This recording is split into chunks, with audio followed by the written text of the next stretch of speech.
जब रावण को मार कर आए, प्रयागराज की भूमि पर पहुंचे,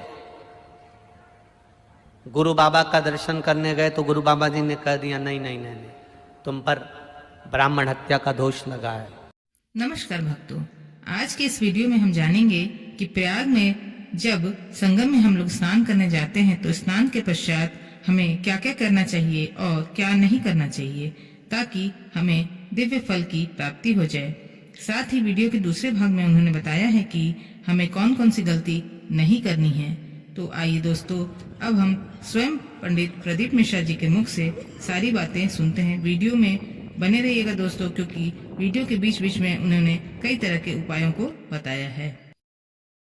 प्रयाग का मेला भराया था, तब सतुआ बाबा महामंडलेश्वर संतोष जी महाराज जी ने शिव पुराण की कथा शायद 2-3 दिन मिले थे तो शिव चर्चा करी थी। आप लोगों ने सुनी थी टीवी पे, तो उसमें आप लोगों ने श्रवण करा होगा।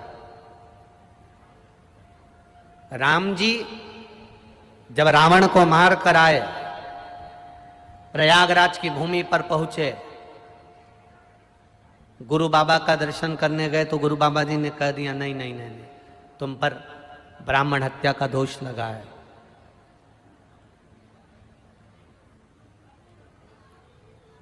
1 करोड़ शिवलिंग का निर्माण करोगे तब तुम ब्राह्मण की हत्या से मुक्त होगे।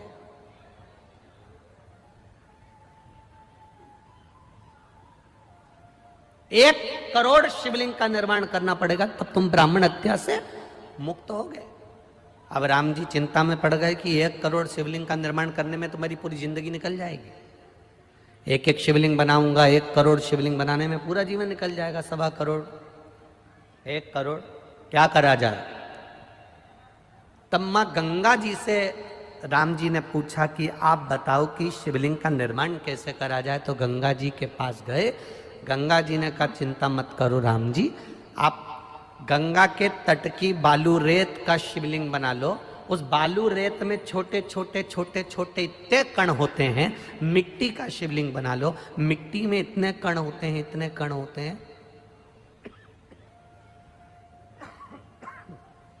मिट्टी में छोटे छोटे ढेर कण हो,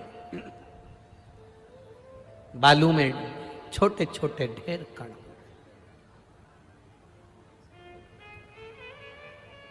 जब हम दुनिया के लोग हंसते हैं, सावन महीने की जब शिवरात्रि के दिन पूरे विश्व के लोग जब ऑनलाइन शंकर भगवान का शिवलिंग बनाते हैं, पूजन करते हैं, आप लोगों ने करी कि नहीं करी? जब हम सीहोर से या जहाँ कथा चलती रहती है वहाँ से सावन महीने की शिवरात्रि पर जब शिवलिंग का निर्माण करवाते हैं, शिवलिंग का पूजन करवाते हैं, उसका लाभ क्या मिलता है जिसने करी उसको मालूम है। मिट्टी का शिवलिंग बनाओ, बालू रेत का शिवलिंग बनाओ, जब हम पूजन करते हैं, एक शिवलिंग के पूजन का फल नहीं मिलता, करोड़ों शिवलिंग के पूजन का फल हमारे खाते में चला जाता। करोड़ों शिवलिंग।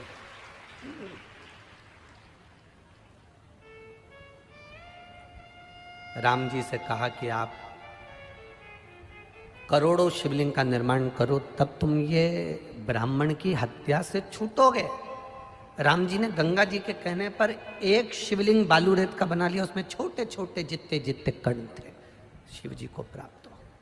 जितनी पवित्र नदी होती है, इन नदियों में आप लोग एक बहुत बड़ी गलती करते हो कि दोने में दिया लेते हो और दोने में दिया लेकर उसको रखकर और आप नदी में दिया जलाकर बहा देते हो।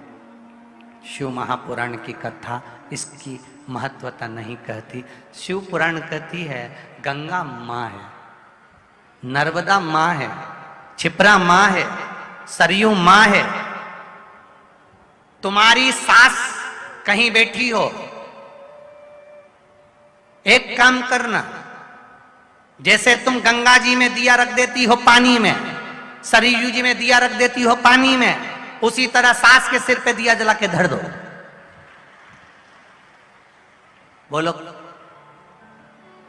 धर सकते हो? जब धीरे धीरे दिए में आग लगेगी, दिया जलते जलते दोने में आग लगेगी, दोना जलेगा और तुम्हारी सास का फिर सिर जलना प्रारंभ होगा। अच्छा लगेगा? नहीं। गंगा में दिया छोड़ा, दिया जलते जलते हवा में दोना जला, दोना जला तो वो गंगा का जल में चोट पहुंची। गंगा कहती है तो पुण्य कमाने आई थी और मुझे आग लगा के जा रही है। पवित्र नदी को शुद्ध रखिए, उसमें पवित्रता का विशेष ध्यान रखिए। यहां तक शिव महापुराण की कथा कहती है अपने स्नान के कपड़े भी अगर तुम घाट पर किसी के कहने पर छोड़ कर आ रहे हो, कई लोग, कोई कह देता है तुम्हारे ऊपर ये रोग लग गया, तुम्हारे ऊपर ये बीमारी हो गई, नदी पे नहाने जाना, अपने कपड़े छोड़कर आ जाना। पहले तो वो महाराज ढूंढो जिसने कहा कि पवित्र नदी पर अपने कपड़े छोड़कर आओ। नदी को हमेशा, पवित्र नदी को पवित्र रहने दो। मेरे राम जी जब चित्रकूट होते हुए चले गए, मेरे राम जी जब अयोध्या से लंका तक गए, बीच में इतनी पवित्र नदी पड़ी थी, मेरे राम जी ने एक जगह पर ये अपने वस्त्र को नहीं छोड़ा, न वस्त्र को पानी में निचोड़ा। मेरे राम जी ने स्नान करा, स्नान कर कर पानी ले जाकर दूर अपने वस्त्र को निचोड़ा, कहीं ये मेरे वस्त्र का पानी पवित्र नदी में ना चले जाए। वो मेरे राम थे जो मार्ग बताते जा रहे थे। और आज के जमाने में लोग, एक जनी ने दिया जला के छोड़ा, बड़ी खुश हुई, वो भेरिया वो भेरिया वो भेरिया वो भेरिया वो भेरिया इतनी दूर तक चले गया। अब गंगा जी ने भी कह दिया अब की तो आ गई, अगली बार आ,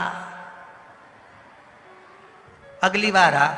इतनी प्लानिंग करिए, हरिद्वार जाऊंगी, हरिद्वार जाऊंगी, हरिद्वार जाऊंगी, हर बार प्लान बनाती थी, बद्रीनाथ जाऊंगी, केदारनाथ जाऊंगी, हर बार प्लान बनाती थी, अब की बार जाऊंगी, अब की बार जाऊंगी। भगवान घर में ऐसी बांधा ला के रख देता कि तुम्हें हरिद्वार तक बुलाता ही नहीं। अब सोचती मैं बस एक ही बार होके आई, फिर तो मेरा जाना ही नहीं हुआ। कभी तुमने गंगा जी से पूछा कि बार बार जाना क्यों नहीं हो रहा? गंगा जी खुद नहीं बुला रही, आग लगा के चली जाएगी। गंगा जी खुद नहीं। पवित्रता का ध्यान रखिए, हम उसकी शुद्धता का ध्यान रखें। हमने गंगा, यमुना, सरयू, सरस्वती, क्षिप्रा आदि को कैसे कैसे पवित्र रखना।